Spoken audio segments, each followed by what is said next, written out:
I do agree. That's exactly what I unintentionally created. I've been wanting not to create a physical home for people that want to share their ideas, but as well as a person, embody somebody that can be a home for people to share their ideas, their paths, and the stuff they feel most afraid of sharing or feeling that they don't belong. So I created in myself a space where I feel that my creativity belongs. And if I can create that feeling towards others, that makes me feel so fulfilled and that I have a path. Still in progress.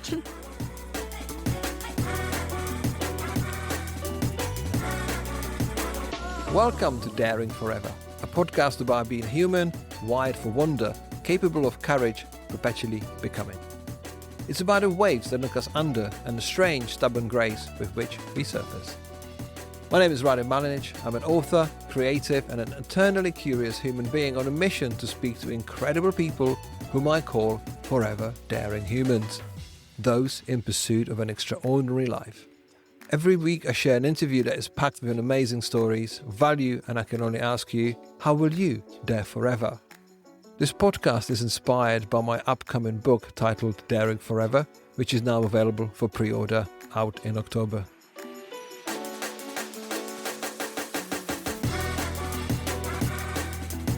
My guest today once got lost in Barcelona's Gothic quarter with no map and no phone, and yet she's come out with a life philosophy. Mel Castan is a Mexico City-born animator, illustrator, and a community builder who spent most of the last decade building a career and a home for others. In this conversation, we talk about growing up with retired Army general grandfather turned into spiritual seeker, her ADHD as a source of creative obsession, and many experiences that changed her path. We get behind-the-scenes information on her community building for fellow animators and her second space for creative well-being beyond networking. All point to one simple direction: dare to let ideas have a home. It's my pleasure to share with you my conversation with Mel Castan. Hello, Mel. Welcome to Daring Forever. How are you doing today? Very good, Radim. Thank you so much for inviting me to be here with you.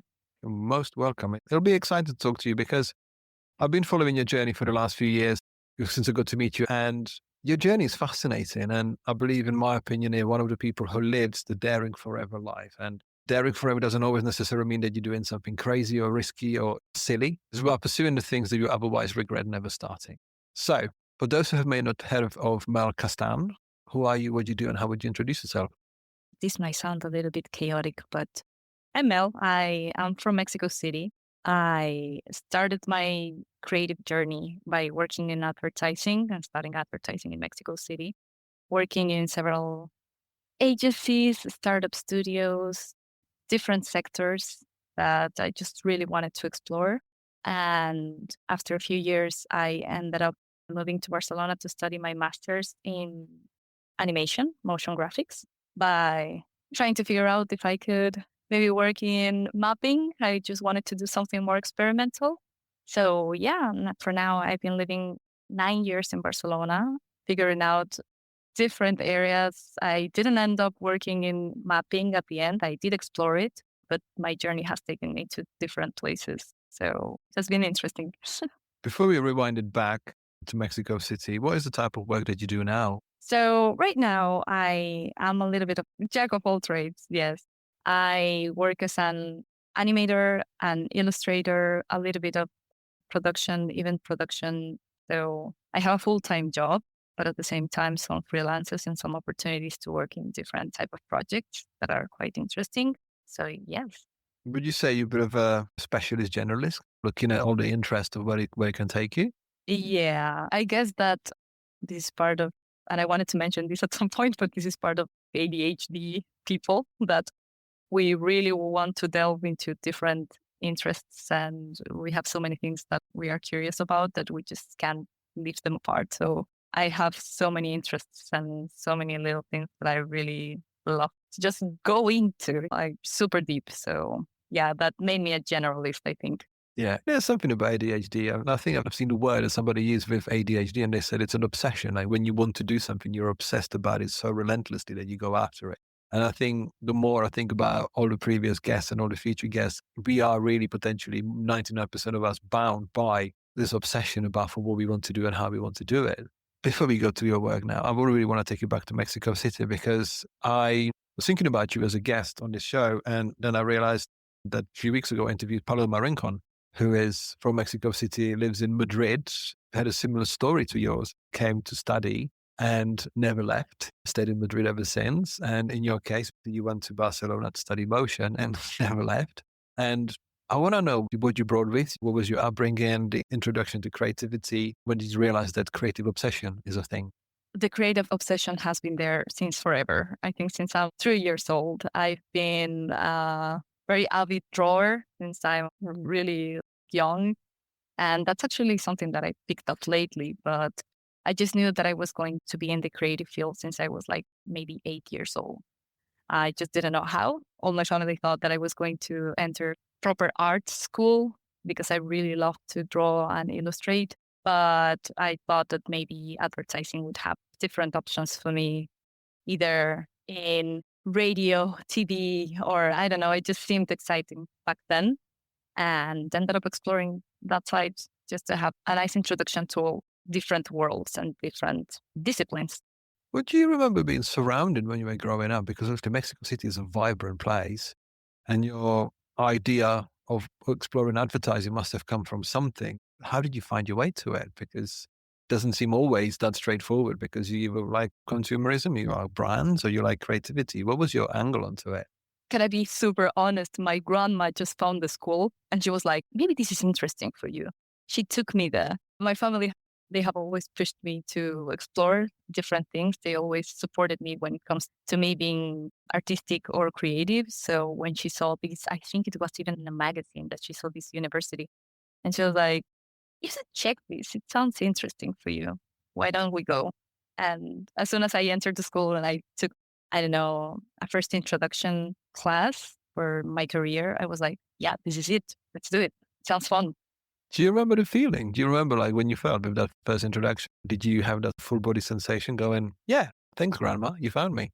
Yeah, I think that's how we creatives have this intuition that is just there, right? They see it. It sounds fun.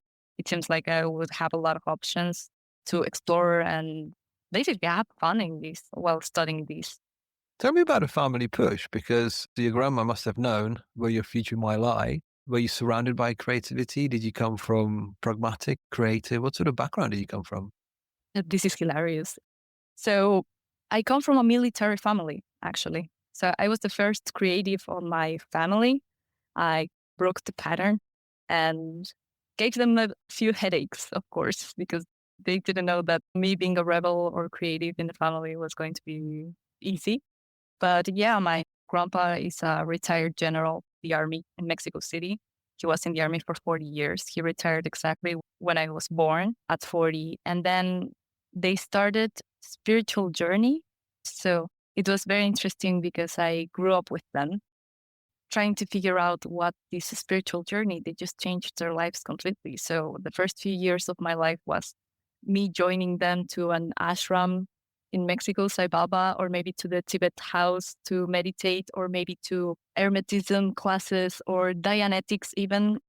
They explored everything and I just joined them. So I observed not just the discipline of my grandpa, but as well a lot of the spiritual base with them. So that's quite interesting. That is fascinating that you go retired army general going to meditate in the Buddhist temple. I mean, this is, would you reckon that it happened at the right time for them and for you that they've changed the course of their careers or their change of lives because they potentially had to start being open and absorbing to more different elements, right? Yeah, could be. I don't know if this is astrology thing, but as a Pisces arriving to a family that is so square, all the family changing and turning to spirituality, it's crazy. So all the family ended up in Reiki. Then we ended up studying Kabbalah, still Kabbalists, all of us. So it's something that just ties us and keeps us together, like studying all this stuff. So we go quite deep into conversations about life in general. And I grew up with that depth. I love it. Do you remember any of your first creative pursuits? Do you remember exploring creativity? Was it physical? Was it more spiritual? How did it come about? Mostly before you entered the first advertising course, what was the dots that led you there? What was the steps? We'll be back after a quick break. This episode is brought to you by Lux Coffee Co., the first creative specialty coffee company building a platform to shine the light on emerging global talent with a mission to make a positive impact on the creative industry and beyond. Lux Coffee Co. offers exceptional coffee sourced from around the world through ethical and sustainable practices, and you can discover the current range of signature blends and single origins, coffee hardware and accessories, along with exceptional apparel at luxcoffee.co.uk. You can use the code PODCAST to get 15% off your first order.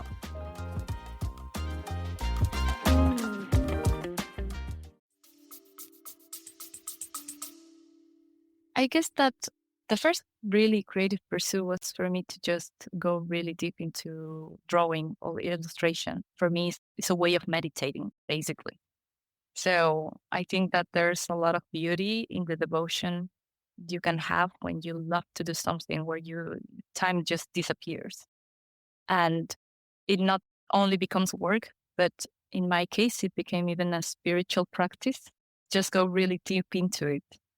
And actually, I was like, I don't need meditation. I just need to start drawing, start with charcoal, start with pencil, and just go really deep into the details. And that's when I find myself really in peace with the world, I think, on myself. I love it. It's absolutely fascinating. We can draw the line between a retired army general granddad who's been on pursuit of a spiritual journey, and then obviously it comes to you where to see illustration and to see creativity as meditative practice when time disappears, that's a gift. When you think of commercial creativity, it still can be meditative and be creative, so it can be fun. But most of the time, if you don't look after yourself, you can allow yourself to be stressed by it because there's time, people, have no money involved, constraints, all of that kind of happens. And you're thinking, is this still meditative? But we'll get to that a little bit later because I think it gives me a better idea of what I know about you, what you do for community pursuits and from work. This is really nice intro to what leads us to it. So let's go back to that advertising course when you walked in and you find yourself at home. What did it feel like to have the progress of taking your beautifully spiritual, meditative approach to creativity and then be faced with advertising, which, let's be honest, is not always that spiritual or soulful? No, it seems that it's exactly the opposite, right? It seems like this world that seems more materialistic is not really connected. But I guess that some people would just find their ways to actually apply this creativity anywhere, independently of what the outcome or where it's going to be shown. So I just found myself being really good at conceptualizing stuff. I was having a lot of fun. And advertising showed me the path where I was thriving. So I started in university getting a nice Ibero-American prize, winning award.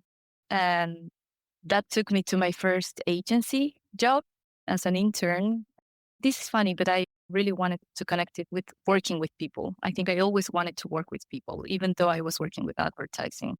And this first agency was a social agency called Vago Despierta, where we were working with people. Basically, it was a social advertising agency. So we were working with the government, with people, with all type of social projects that really would light me up and be like, yeah, this is what I want to do. This is how I want to use my creativity. You're one of these people that comes across so beautifully comfortable in your solace and in your company, but everything that you do is with others, for others. This is incredible in that way because what you put out in the world, it is almost relying on the others. You created a community for people in Barcelona, for animators, filmmakers, illustrators. Sometimes when I come across people like yourself, they'll be like, okay, I'm very happy on my own and this is my solace. This is my comfortable space. And I just don't venture out too much. Whereas what I'm getting from your story so far is that you've mixed in the spiritual, the meditative, the self-exploratory with advertising and realizing there's something in the middle of it all, right? Because when you find yourself moving to Barcelona, was that a shock to the system? How did it work for you? It was. It was a very quick decision. Before coming here, I tried to move to Oslo, lived there for a couple months, realized that the weather was not something that I was really enjoying. went back to Mexico after leaving a job that I really wanted, after selling my car, leaving my cat and everything. And I realized that I needed to take a decision for my next step. So I made a list with one of my good friends. She told me, okay, you need to figure out what you want to do next because I was quite down. And I was like, okay, this might seem delusional, but I really want to keep on studying. I'm still curious about what's next when it comes to my career. So I want to study motion graphics. Let's see how it goes. So I came to Barcelona with that idea without even knowing the city, knowing where Barcelona was in the map. I just found the school, got a loan, and just moved here. Before we talk about that, I really want to know what else was on your list, because Barcelona must have featured once, but do you remember what else was on your list? I don't. I went hyper focused into that one. There were other two options. It was three things, but I definitely don't remember what was that. I think there's something about, if you believe in ADHD, I think that option always shows itself and is non-negotiable. That one. Why? Don't ask me questions. Why? That one. Why? Can't give you answers. It's that one. I fully understand because I did something similar when I was 21. I was like, I'm moving to England. Why? Don't ask. I'm moving. We'll work out the rest. So you find yourself wanting to study motion and animation. You're in Barcelona. What was it like? The city's fascinating. I love Barcelona. But what was it like for you? Because I remember moving to England and I felt like for the first few years, I felt like living in a movie for a bit because everything's new. Everything smells different. Everything tastes different. Sounds different. What was it like for you to have a change of scenery? The language was different or similar. I'm not sure how much differences are between Mexican Spanish and Spanish, but what was it like for you when you find yourself on the other side of the world almost and starting a new life? It's funny. It felt like home right away somehow. At the same time, same like in a movie, you arrive to a super vibrant city that has this enormous hub of artists and people working in creative fields. So it felt so bohemian until the day. I just feel that I'm living a dream and I'm romanticizing my life nonstop. That's fantastic. I think there's a lot of luck in doing that. Wasn't quite a shock, but definitely interesting. Not something hard to get adapted to. I just felt that I was in the right spot. And I always felt that creativity has this thing, or maybe HD, I don't know exactly what it is, but when you know that it's there, something just pulls you forward. You don't think about the past. You just know that you have to be there, that there's something there for you. And the next thing just pulls you forward towards something bigger or the place where you should be, I think. Do you remember that physical feeling when you arrived in Barcelona? And it may have, I don't know how long it may have taken you, but everyone has that moment when they made a change. And then there's one pivotal moment, like one moment when just you have this physical feeling going, yeah, that was a good choice. Did you have anything like that? Probably yes, and maybe this was a whole day feeling. I started walking around the Born and Gothic in the center of the city. For 3 days, I would just get lost. No map, no mobile, and just be like, I'm gonna figure out and I will learn this city like the palm of my hand. So that was the way for me to physically actually get into it, go deep and figure out by being in the center of the city without any connection or way of connecting myself because I didn't even have a mobile connected to the Wi-Fi back then.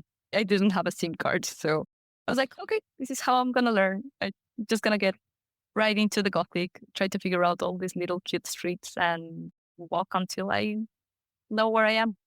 I'm really glad I asked you that question because I absolutely love the answer. Getting yourself lost for 3 days. Hopefully you made it home every single day. Not working for 3 days solid. It's a very small area. It's not that crazy. There's something absolutely magical about that part of Barcelona because I've been going there for the last 11 years and I always seem to just hyper focus on certain area. And I think every city is really lucky to have different pockets of excitement and a different pocket of energy because some people prefer Poblano, some people prefer Born, some people prefer other places. And when you just micro sample them in a really intense way, it just gives you a totally different feeling. So I can just about imagine what it may have feel like for you to spend 3 days walking around and getting yourself lost. It's really, really good. I like that. You talked about a lot of creativity, talked about the feeling of it and the expression. When you have the idea of creativity, when you said you started with illustration and felt quite meditative, how did you take on the identity of a creative? When did you feel that? Was it after you studied? after you started freelancing? At what point did you feel like I am creative and this is my title? Think that someone with ADHD, we don't all the time tell ourselves that we are creative, right? There's sometimes this small, maybe self sabotage or little imposter syndrome that tells us, yeah, are you? Are you really? But at the end, if I look backwards, I realize that everything that I've done in my life is creative. It not necessarily has to do something with arts or this sector in general. The way we solve problems, the way we figure out life in general is creativity. So in my case, I've realized that creativity is a way of processing life, not just the way we work. It's the way we process, the way we understand life. That's creative per se.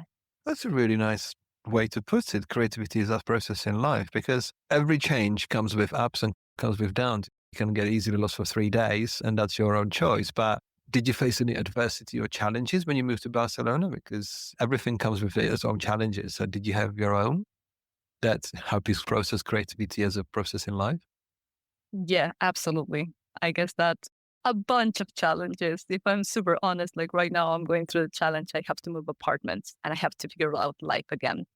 In my brain, I was like, okay, how am I going to take this news? Am I going to jump into it by being like, oh, I don't know how to solve it, or by actually being creative and take it as if this was my choice to move forward? So I think that's the best approach. And being creative is part of it. It's like, how am I going to approach life? I'm just going to be delusional and think that I actually chose this. So my brain and trick my brain into thinking that this was an election that's going to have the best outcome out there. So creativity has a lot to do, I think, with how we think and how we approach life and how the scenarios that we put ourselves into. That's really interesting because to quote a fellow, I think the word Barcelonian or fellow resident of Barcelona, Pablo Juncadella, who once said that as a creative, unless someone's got a problem, you haven't got to work. You have to solve someone's problem, right? Because what we do as creatives, we need to solve, especially commercial creatives, you need to solve someone's problem. And in your case, when you say like reframing the situation, if you treat it as a project or something that's got no start and finish, it is again processing life in a different way because you can easily allow yourself as a human to say, well, the life is happening to me. Therefore, I need to deal with it as it comes. Or you can be always 2 steps ahead thinking, well, this has happened before. Maybe I can just reframe the way I can cognitively process this and actually say, well, everything's possible because ultimately when you think you can almost choose your own problems, whereas with creative work, you have to accept other people's problems. And then you might be like, okay, this is not my problem. I still have to solve it because I'm getting paid for it. Whereas with life, you're like, okay, it's happening. Let's solve it, right? Yeah, exactly. So just like that, I recently saw an image that said, I know that the uncertain is coming towards me, but the uncertain knows that I'm going towards the uncertain. It's me going towards the uncertain. And that's the approach that I like to have. I mean, yeah, when you think about it, and best defense is to play offense. So actually, when you go actively into facing it, I think that makes sense. Was there any inspirations in your early careers or anything that you aspiring to be as good as or type of work that you wanted to create? Like when you say creativity is process in life, but was there anything that was giving you the inspiration visually, creatively, philosophically that you wanted to emulate in your early career or now maybe? Probably, I think that as well, fun is spiritual per se. Stuff that make me feel something. That was something that I just wanted to explore. So, for example, when I came here to Barcelona, I was so into mapping because I saw this beautiful mapping show from Amon Tobin, this Brazilian artist. He's fantastic, just really intense techno. And I saw this amazing show made with cubes. Back then, I think it was 2012 or 11, I don't know. And then I saw that the producer, like how it was made. And I just got so inspired. And I was like, wow, I want to be like her.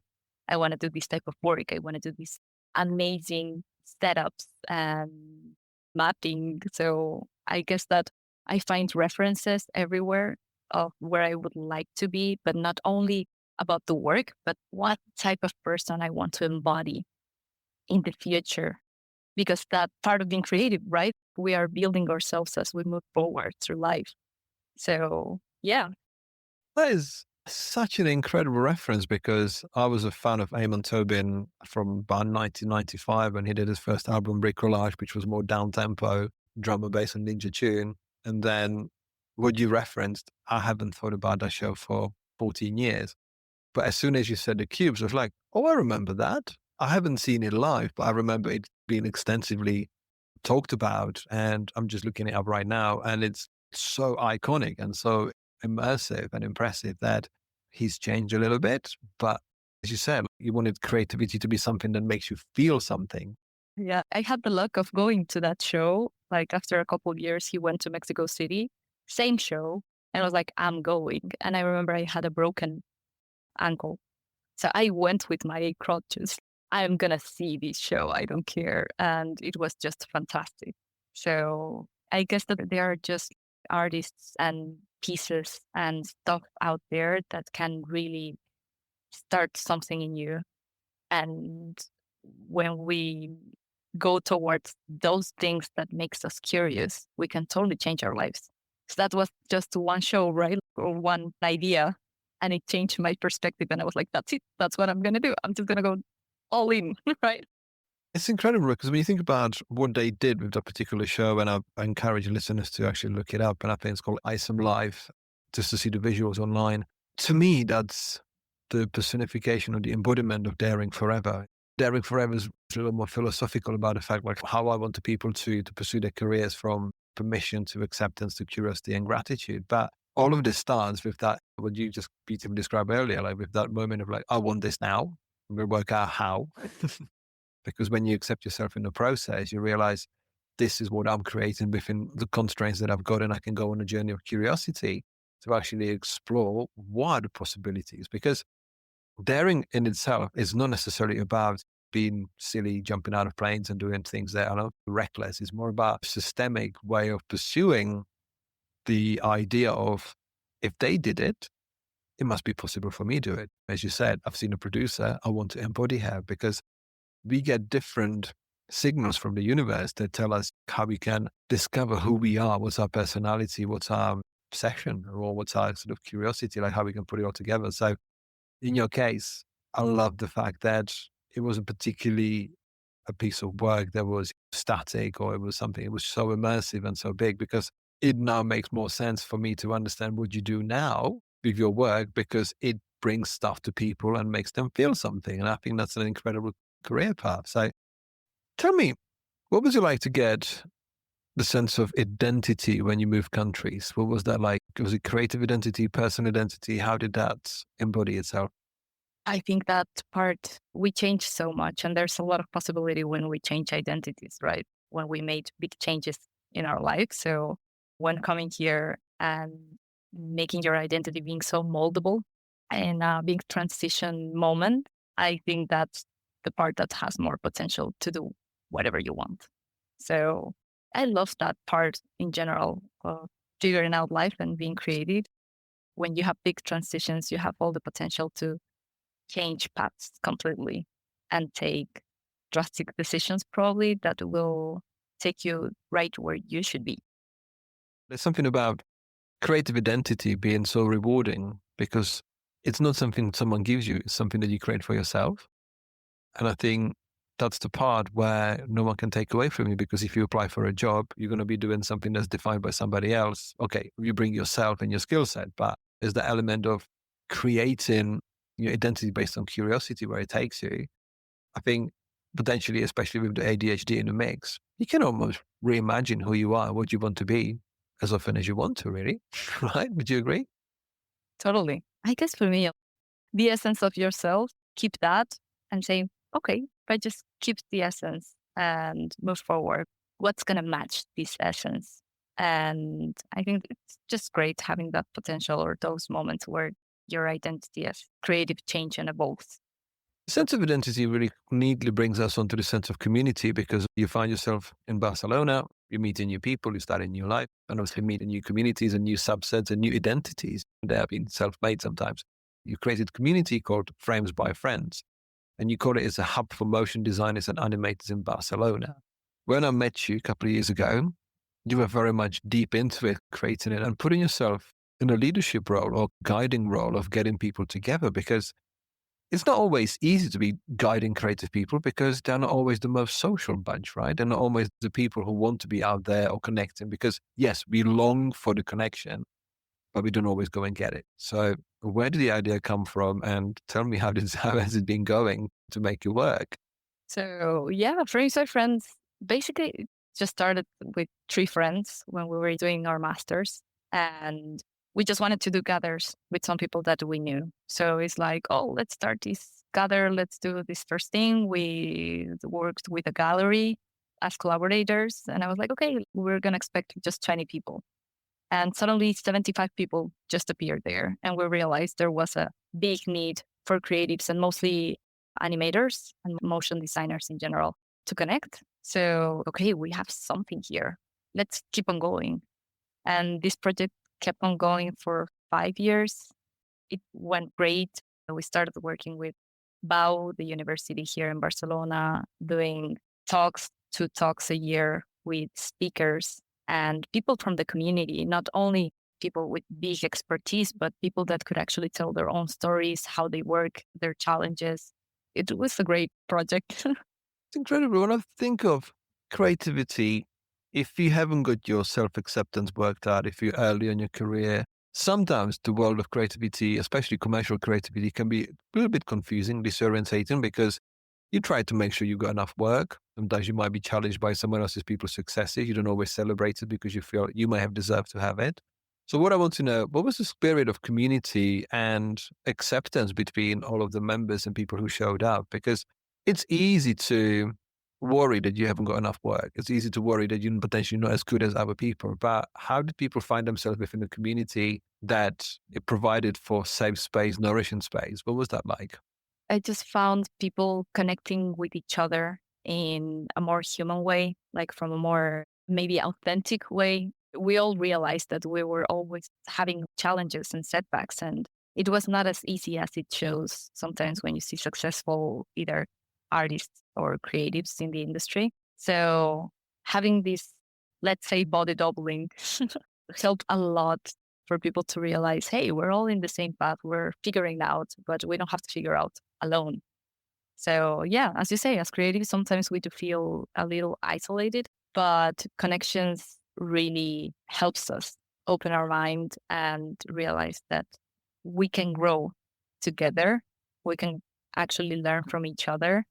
And it's as well a way of processing life in general. It's not only by being creative, but it's as well through the relationships and the meaningful relationships we make with other people that are just as creative as us. They just have like these great ideas and desires of express themselves. So when we connect with these people, we just find our people or our tribe. Well, you said quite beautifully, you said that you've seen lots of meaningful relationships blossom through the community. And I think there's nothing more unifying than actually talking about universal setbacks, like how we all work, how we all struggle, how we all break the same, how we all can win the same, but we can learn from one another. What have you learned through the community about yourself? Was there something that you realized that it created a platform for you to find out more about your setbacks or meaningful relationships? It did. I've realized first, just by finding other people that just like me actually allowed me to feel more confident in whatever that I'm doing. That's the thing that it gave me the most. I realized that maybe these crazy ideas that I had when I was a kid, they actually do have a home and other people that are recognizing them like, wow, this is so cool. So I just love connecting with other people that have the same mindset of creating nonstop and this imagination and artistic side as well. It's lovely to be with people that have this artistic side because it's the people that I found out to be more human and connected to themselves.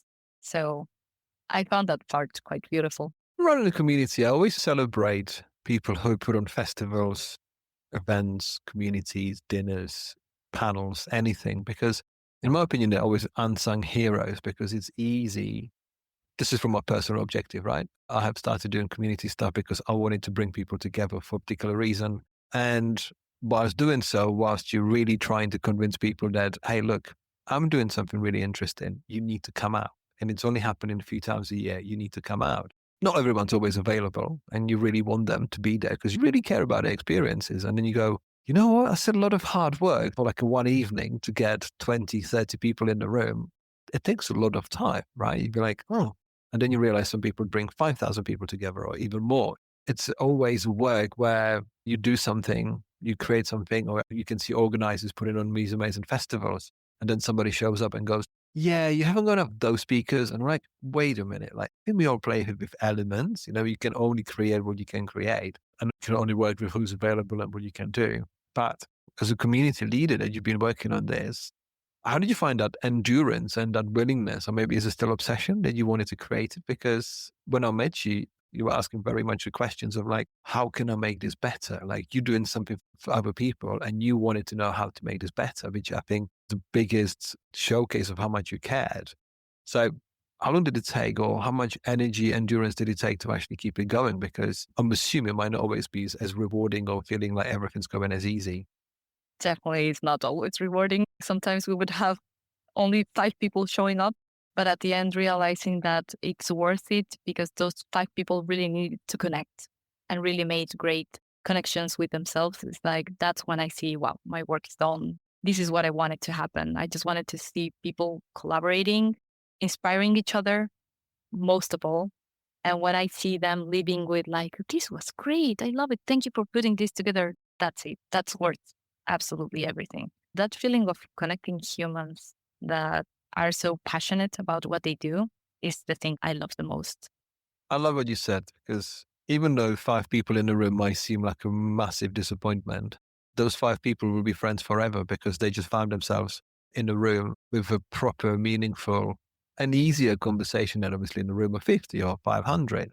So what might sometimes seem like a disappointment is actually a win because the magic always happens in a room regardless of how many people are in there. The other project that you do is called Side Project. It's a connection and it's a tool and a practice for creative well-being.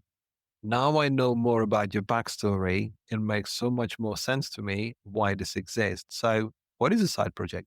So I started side project because after working with friends by friends for so long, and it took a direction of networking for professionals, but I started to get more interested into people, into how they process not only their work, but life in general and how they need to be connected in a more human and deep way instead of just big networking events. So I just saw that Barcelona was quite full of places where you can do great networking, but maybe can feel sometimes a little bit shallow for people that needs more depth. So I started side project exactly because I thought like, wow, I have an idea of like my life shouldn't be a side project. My life is how I eat, how I work, how I approach life, how I manage my relationships is everything at the same time. So how can I create a space for people where they can share more than just their professional paths and a little bit more about themselves as creatives, probably with neurodivergencies, probably as being migrants that are struggling and trying to figure out their careers in other places. So I wanted to create a space that felt psychologically safe as well and started gathering and working with a psychologist, an economist, and people with different expertise in other areas that can add value to the creative community and make them feel that they have the tools needed to thrive and actually put their energy into their creative work. So I think that's important. Maybe us creatives, as very sensitive people, when we have our life a little bit more figured out, our relationships and everything's flowing, our creativity just flows. So I wanted to bring a little bit of that. I fully agree because I think what we need to do, I think we need to explain what side project actually really is because in one of your description, it says that side project was born as a community for creatives to build a life around work that feels stable, supported and sustainable. So as opposed to mass networking events, what is the format of the side project? What happens in the room? So there are different small gathers. where it's just a very small set of people, not that many, but one of them is honest conversations where we work with a psychologist where we can delve and talk about our challenges as creatives. If we're going through self-sabotage stuff or imposter syndrome or figuring out changes or even grief. So this might be a little bit more deep and more emotional work. On the other hand, I wanted to create a space as well for creatives to feel proud of what they do. So I have another format called Work in Progress. And we make gathers once a month where people come over and show whatever they are passionate about. It doesn't necessarily have to be work or professional stuff, but whatever thing that actually made them feel something in the past maybe month or year. And I love it because people, when they come, they feel super inspired of sharing with each other, giving each other feedback, whether they are presenting something that is very personal or something that's super professional. So we find ourselves in the middle of being like, wow, for creatives, sometimes work is so personal and we are sometimes scared of showing it, but it's going to be well received. And I found people that always received very well whatever that I was doing and cheered me up. So I wanted to create that space as well and create that feeling of inspiring each other and being cheerful for each other. Then you talk about what was seemingly perceived as a unsuccessful event for Frames by Friends, where you had 5 people show up. You now have an event which is 5 or 6 people showing up for this particular event. And that really intimate connection where we can stay present and be fully human and learn from one another really is at the heart of this. Because when I think about traveling to conferences for the last nearly 15 years, even though you used to meet people on Twitter, be like Twitter friends or Instagram friends or whoever friends, even let's say our friendship is based on having the first-hand experience of being in the room and having a shared creative experience that goes beyond any digital connection because you get shared experience and you find out more about a person. Therefore, you appreciate who they are and how they think, how they dream, how they hope. Because when we realize that we are so much alike one another with our uniqueness in the mix, by going through similar things in life and through similar creative battles or life battles or bureaucracy, it makes you feel less alone. It makes you feel more seen. The experience of life, processing life for creativity in a sense, feels more shared, therefore it feels more liberated. And you realize, you know what I was thinking about my scaries, then just like everybody else's. Did you find that? Totally. When we connect with each other, I just have this feeling that we are not in such different paths. We're actually each one in our own unique path of discovering ourselves. But at the same time, when we share the path with each other, it becomes way more light. I found this very interesting vicarious learning where we realize that we are working and when we are sharing with other people, we just learn from their experiences. So it becomes less scary, it becomes less heavy when we go through it alone. And there's a lot of whatever we are going through life that if we share it, I think we can absolutely feel that we can actually go through it and help each other and feel more inspired throughout the way. Community is at the center of everything that we do, right? I know that it starts with family, but then friends, and then a community of people that's connected through our passions. So I just felt that community is at the center. Beautifully said. I've never heard of vicarious learning, so I Googled it for the record. And it says vicarious learning is a process of acquiring new behaviors, knowledge, or beliefs by observation and analyzing the experiences of others. It's exactly what you described in a way, how all of this works by having shared experiences. It's incredible because I think just like many other creatives having a first-hand experience of a burnout and isolation, it makes you feel like you're the loneliest person in the world because you convince yourself that everyone else is great, everyone else is doing well, and no one is doing that. But at that moment, with our shared experiences, it can really trip you up and make you feel really confused.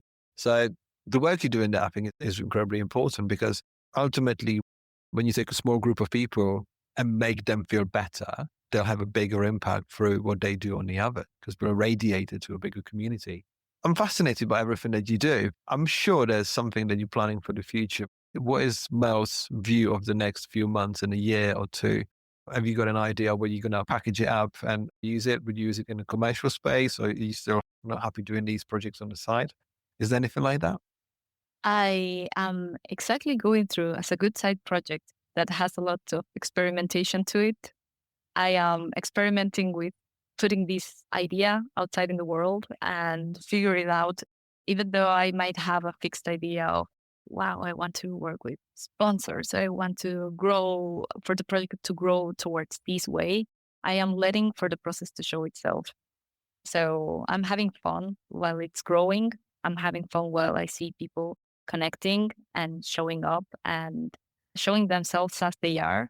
And it's very experimental, to be honest. I'm looking forward to see where it grows without attachment to any outcome.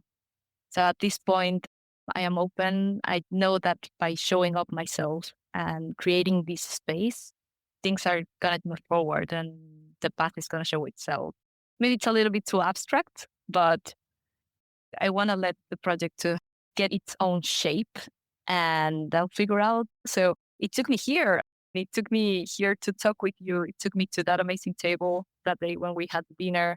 It has taken me to connect with other amazing people. So I've realized that even if I had an idea of what this can become, maybe there's another plan or big idea that can just show up in the middle.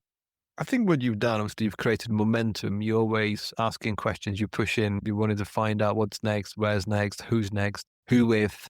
I think there's this beautiful path of asking questions, of having shared experiences and trying to do things for others. Because when you remove yourself from the equation, say, oh, this needs to do something for me, but it needs to do something for others, all of a sudden you've got actually more space and openness to share this with bigger community with others. Because I think creativity, especially at the beginning, can convince us that we need to really prove something to ourselves and to the others. Am I worthy enough of successes or validation? Whereas in the stages where I call them in the book, 3 stages of our creative lives and careers, when it's the inward stage, which is the early one, which is very egocentric and kind of driven and selfish because you really want to explore the creativity that you've really been given and you can exercise, to then realize that, you know what, I can take some feedback and changes and actually be part of a bigger team. That's more of the outward stage, right? You can say like, okay, I'm here for the benefit of others, us. But then you get to the 3rd stage, which I believe you very much embody now, which is the forward stage, where you're generous with your time, you're generous with your energy, and you're creating spaces for others to actually find themselves in. Because having started a few few community projects, and even just doing a podcast, it's about people like yourself. It's about the others. And guess what?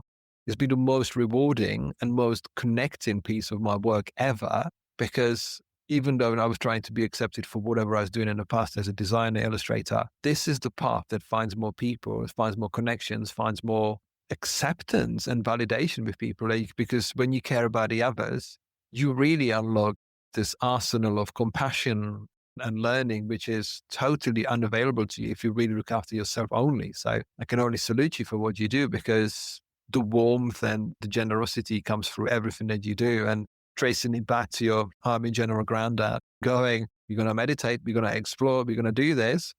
It comes from there. I mean, they've set you on this path where your curiosity led you to where you are today and what you do. But I'm going to finish with 3 words that you said just a short while ago, because you said it was nice to see the others in a community to make me realize that ideas have home. And I think that to me summarizes what you do.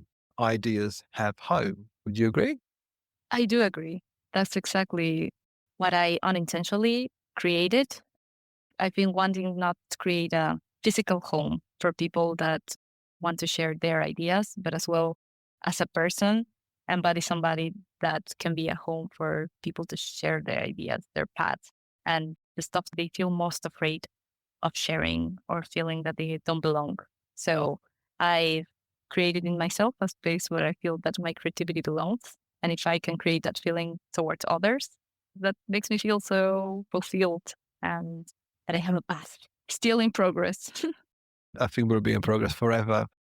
When you were talking about sharing, it made me think of a quote by Mel Castan, which is a professor of economics in Stockholm, who literally said that the future is in daring to share. And I think what you're doing, your version of daring forever, is daring to share. And look, I'm excited about what you do, how you do it, and I want to be part of it in some way. And whenever I'm in Barcelona next, we need to do some collaborations, because to bring people together in such effortless way that you make it look effortless. I mean, we know it's not exactly as effortless as it looks, but in the way you do it with grace and gratitude is remarkable. So I'm really glad that we got to put a bit of a spotlight on you today to talk about your journey, about your story and what you do. And I'm excited for what's coming next for you. So thank you for being here. Thank you so much, Radim. This was amazing.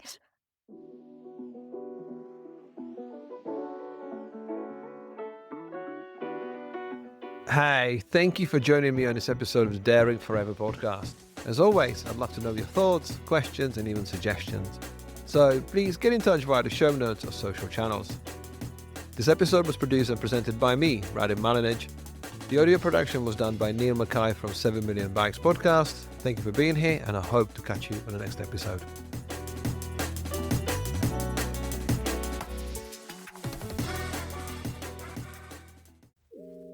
If you enjoyed this episode and would like more accessible resources to help you discover your daring creativity, you can pick up one of my books on themes of mindful creativity, creative business, branding, and graphic design. Every physical book purchase comes with a free digital bundle, including an ebook and audiobook, to make the content accessible wherever you are and whatever you do. To get 10% off your order, visit novemberuniverse.co.uk and use the code podcast. Have a look around and start living daringly.